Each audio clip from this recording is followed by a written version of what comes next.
pessoal. Hoje o meu bate-papo é com o Davi Pena Barbosa, ele que foi aprovado para Cefaz Acre e Cefaz Amapá. Oi, Davi, tudo bem? Seja bem-vindo. Opa, tudo bem? Boa noite, né? Ou boa tarde, bom dia, não sei o horário que o pessoal vai estar ouvindo.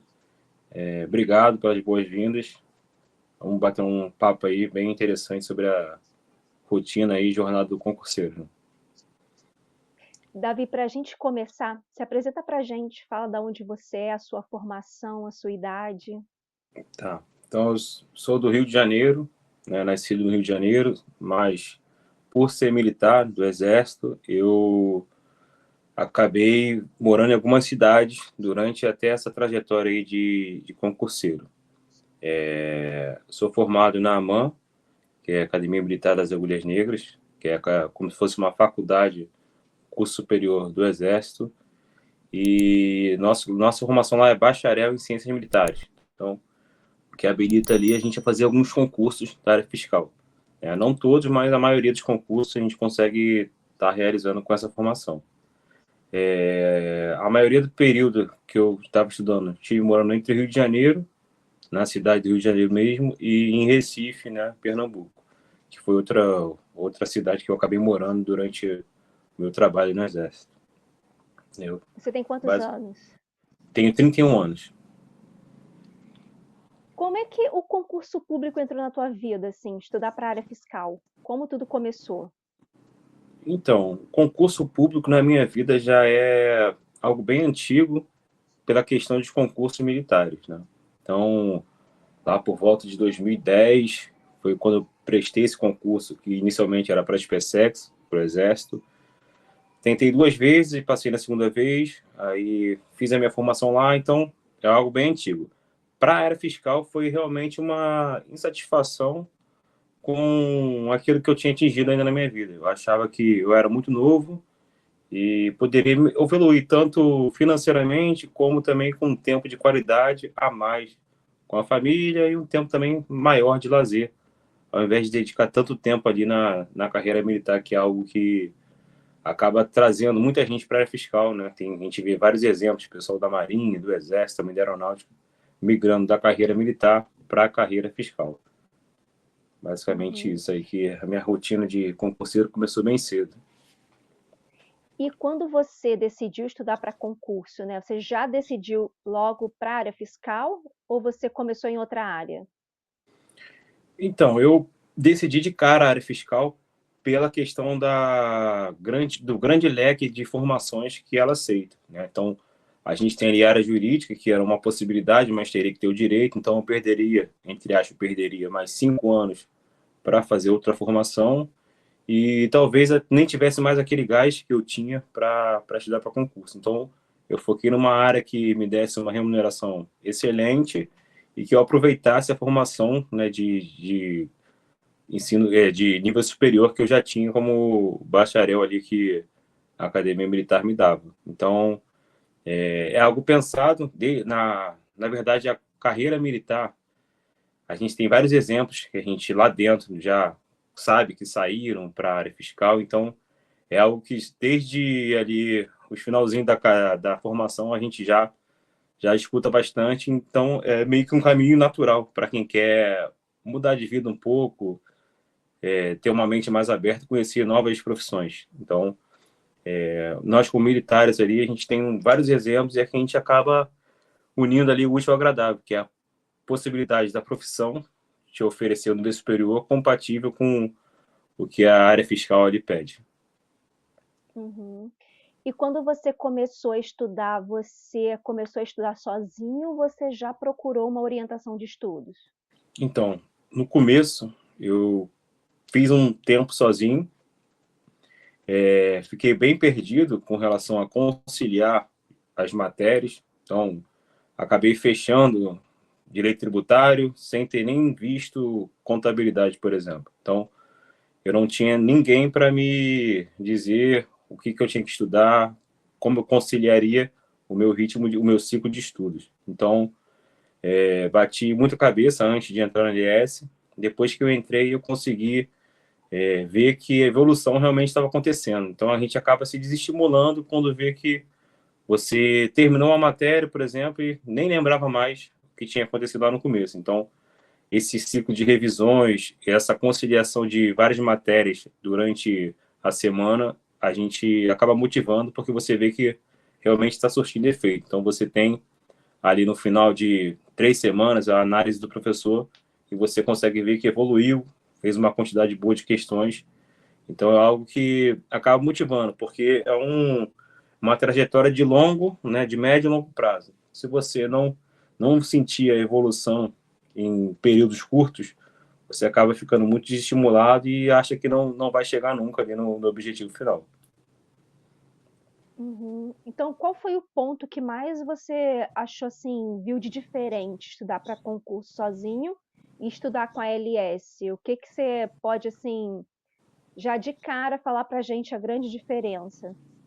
A grande diferença de estudar sozinho para estudar com a consultoria da LS é você saber que está no trilho certo, você ter medições de desempenho e você ter certeza que está batendo o edital de maneira mais assertiva possível, que você não está deixando nenhuma lacuna e que você vai, de alguma maneira, chegar ali no final da rota e conquistar o seu objetivo. Então, sozinho você não tem essa direção e você se sente muito perdido se realmente está fazendo a coisa certa ou se está deixando alguma matéria que é mais importante de lado.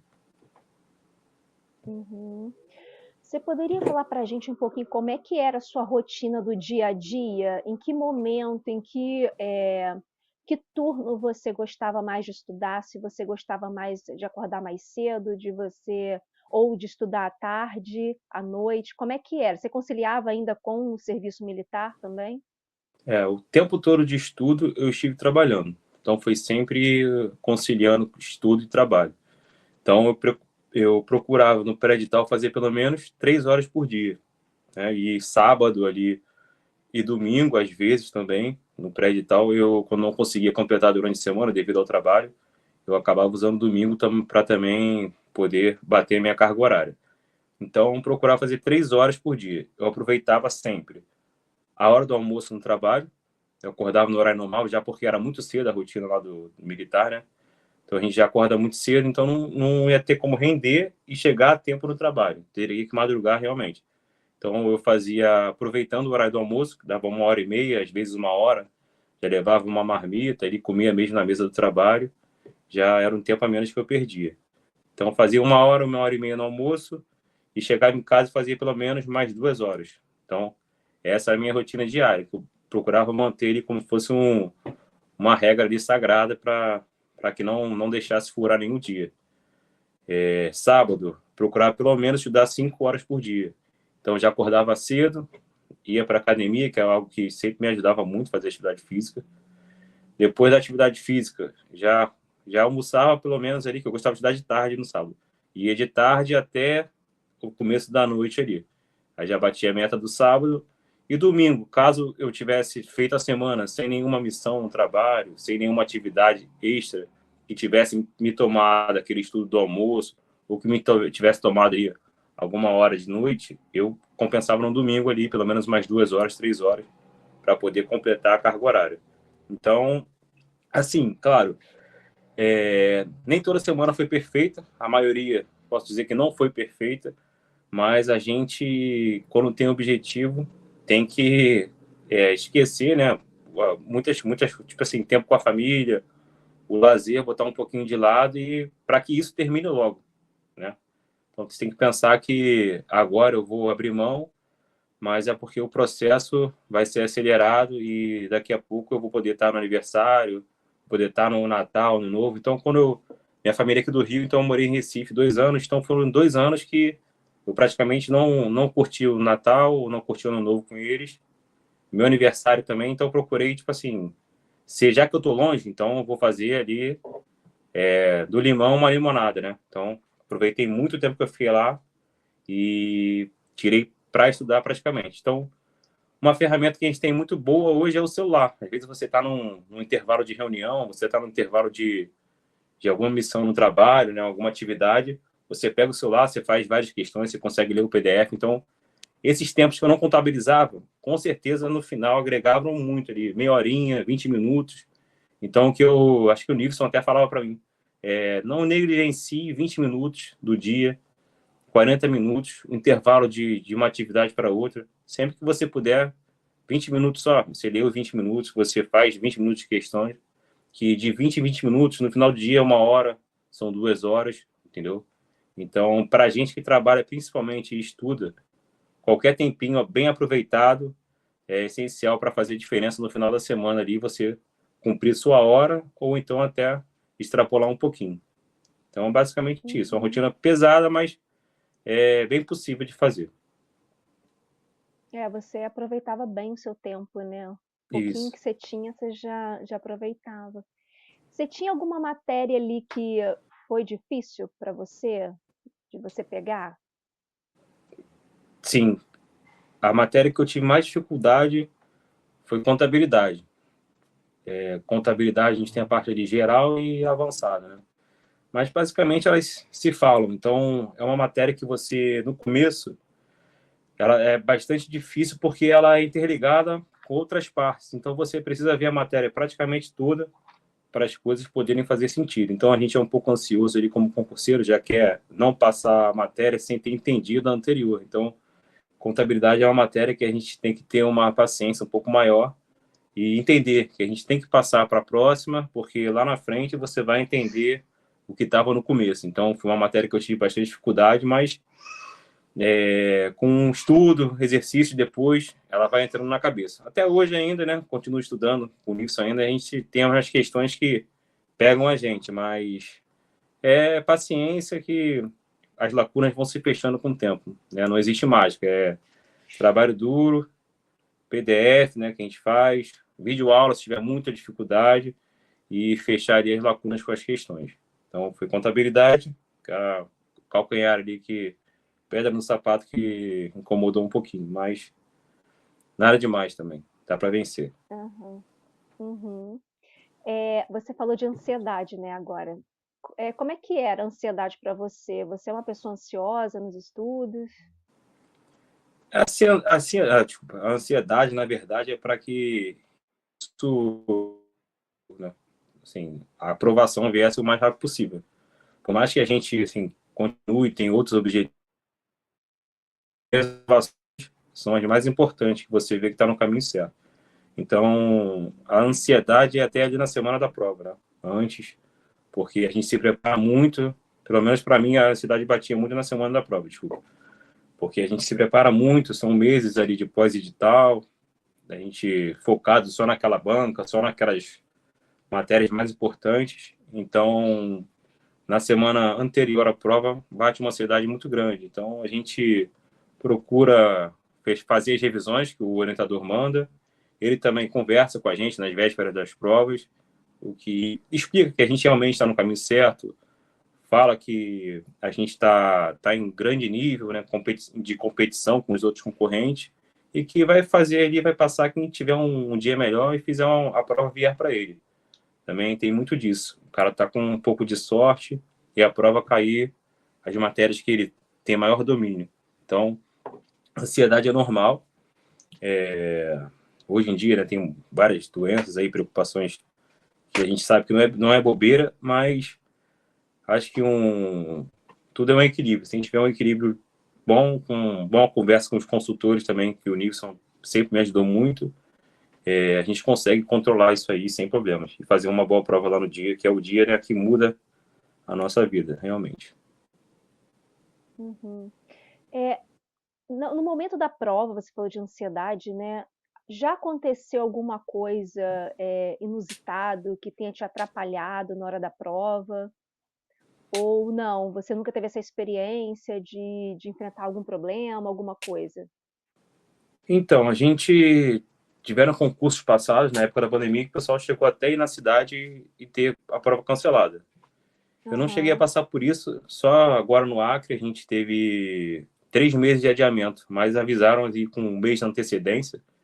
Então, tivemos aqui um tempo para manobrar ali, mitigar os problemas, né? Então, passagem, às vezes cheguei a perder uma passagem de volta, mas a gente faz um esforço, né? Vale a pena, a gente está estudando há muito tempo.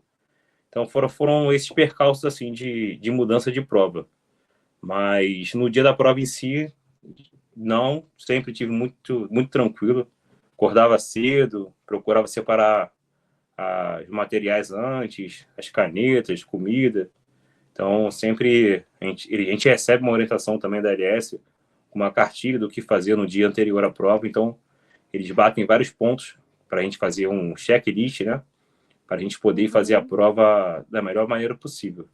Então, no dia da prova, a gente sempre procura estar bem tranquilo e nunca tive problema quanto a isso. Sempre estava ali bem preparado. Se eu não passasse, realmente é porque caiu alguma coisa muito diferente do que a gente estava estudando, mas é difícil isso acontecer, mas não por falta de preparo, alguma surpresa no dia da prova.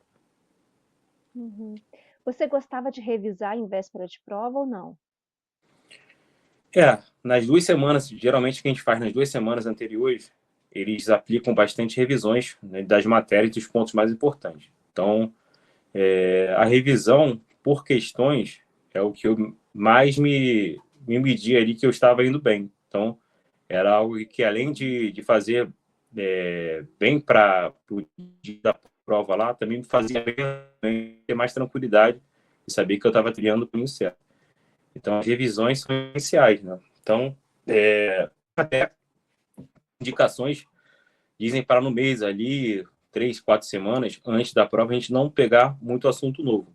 Então, focar no que a gente já sabe para poder lapidar e poder acertar o que a gente já tem na cabeça. Porque a pior coisa que tem é você chegar na prova e depois ver uma questão que você sabia, por um descuido ou outro, ou uma falta de revisão no ponto tal, você chegar lá e perde a questão que você, por descuido, sabe que era factível você fazer, mas por desatenção, por falta de revisão, você não fez. Então, revisão de suma importância, principalmente ali dos pontos que você já mais sabe que é muito importante nas 2, 3 semanas anteriores à prova. Uhum. Se você pudesse voltar atrás, mudar alguma coisa, teria algo que você gostaria de mudar Então, eu com na certeza sua mudaria, preparação? sim, com certeza eu mudaria e começaria já o início dos estudos pela LS, porque foi um tempo precioso que eu perdi, que eu poderia já ter pegado ali uns concursos anteriores a esse que vieram, que realmente eu tive que deixar passar porque eu tinha noção que não estava preparado ainda. Então eu teria começado com a LS, já teria trilhado o caminho das metas semanais para poder ficar até mais motivado e agilizar a preparação, né? Então, todo mundo que começa hoje já me pergunta, que tem bastante gente no trabalho, até o pessoal Uhum. conhecido de academia, condomínio, essas coisas. Como você fez? Eu já falo, nem inventa, já começa direto com a consultoria, faz o caminho certo para você não perder tempo. A pior coisa que tem é você passar e depois, podia ter acontecido antes, mas, assim, graças a Deus deu certo. Mas, assim, poderia até ter sido antes. Isso que eu aconselho ali as pessoas que eu gosto, né, e que eu quero também o bem. Então, eu aconselho a começar direto com a consultoria, não esperar ficar pronto ou ganhar experiência nem nada. Já começa ali que Uhum. eles vão te dar o caminho certo, vão ter paciência, vão te dar a medida de conteúdo correta, a carga horária correta do começo e depois as coisas vão aumentando e você vai ver que realmente foi importante o que eu estou falando aqui agora. Davi, você consegue descrever para mim como é que foi o dia, né, o momento que você viu ali seu nome na lista de aprovados? Eu tava nem não lembro muito bem assim, porque na primeira vez foi do Amapá, né? Assim, passei numa colocação que não, talvez não seja da primeira turma agora, né? O pessoal tende a entrar Uhum. logo. Mas já foi a primeira vez que, assim, que eu fiquei muito feliz, porque eu já tinha tido essa sensação como militar, né? Antes, no concurso militar, mas dessa vez também foi algo que eu sabia que ia mudar minha vida realmente, né? Tanto financeira, quanto mais tempo de lazer, até mais qualidade de vida para a família. Então você cai a ficha que realmente valeu a pena o esforço. Então, eu acho que eu liguei para minha mãe, já estava voltando de uma viagem a trabalho, chorei no telefone, porque realmente é um alívio muito grande, assim, é uma emoção que eu espero que muitos passem também, quem está na luta e merece, uma hora vai chegar. Então, liguei para minha mãe, assim, não consegui conter a emoção, ela também ficou muito feliz porque ela via o esforço, né? Então, morei com ela bastante tempo. Hoje voltei para o Rio, aqui estou no Rio fazendo mais uma etapa do trabalho ainda, então estou morando com ela novamente. E, assim, é muito gratificante você ver também as pessoas que fizeram tanto por você felizes, né? Então, foi uma emoção para todo mundo aqui, depois comemoramos, e se Deus quiser, ainda vem mais coisa aí para a gente comemorar. Davi, a gente está chegando já no finalzinho do nosso bate-papo, mas antes eu queria que você pudesse deixar conselhos, né, para quem está ainda vivendo essa vida de concurseiro, para quem está pensando em começar agora, ou para quem também já está já com uma bagagem, já está já batendo na trave, o que que você poderia deixar de conselho? É, para quem está começando agora, é bem simples, né? Comece o quanto antes, porque por mais que pareça difícil, por mais que a gente só tenha exemplos de pessoas muito boas passando, a realidade não é bem essa. Então a gente tem que começar, tem que acreditar no nosso potencial, consultoria e confia que se você não desistir, a sua hora vai chegar. Isso aí é uma coisa muito certa. Então, só não desistir que uma hora chega. O pessoal que está muito tempo na batalha é aquilo. Até, até a primeira aprovação eu achava que eu nunca ia passar. Também chegava, batia na trave e as coisas não estavam dando certo. Parecia que o concurso não era para mim, mas depois que você passa, parece que, nossa, tudo faz sentido, mas não é bem assim. Então é continuar, permanecer, perseverar, que também vai dar certo. Então, às vezes não passa o melhor, às vezes está no nosso dia, às vezes alguém está no dia dele, não está no nosso. Então, esperar, perseverar que uma vaga está guardada para você ir no melhor lugar que Deus tem guardado. E ele já sabe que você vai passar. É só você permanecer na batalha que a sua vaga já está lá guardada. É isso aí, é só não desistir, né? Com certeza. Davi, olha, eu quero te dar os parabéns novamente, né? Eu já tinha te dado os parabéns, mas te dou aqui novamente pelas suas aprovações. A gente fica muito feliz, né, quando o aluno consegue. Queria também te agradecer por ter aceitado conversar com a gente, falado um pouquinho, né, da sua vida de concurseiro, da sua experiência, trocado essa experiência com a gente. Muito obrigada, viu? Eu que agradeço. Poder passar um pouquinho do que a gente viveu é importante, porque tem pessoas que estão talvez nessa mesma fase e acabam esmorecendo por achar que só passa quem é muito inteligente ou quem tem alguma coisa fora da curva, e a realidade não é essa. Passa quem não desiste e quem é o mais perseverante ali. Né? Então, pô, eu que agradeço. É importante a gente também passar uma mensagem de conforto e de motivação. Muito obrigado. É isso aí. Bom, pessoal, o nosso bate-papo está ficando aqui. Um abraço a todos e até a próxima. Tchau, tchau.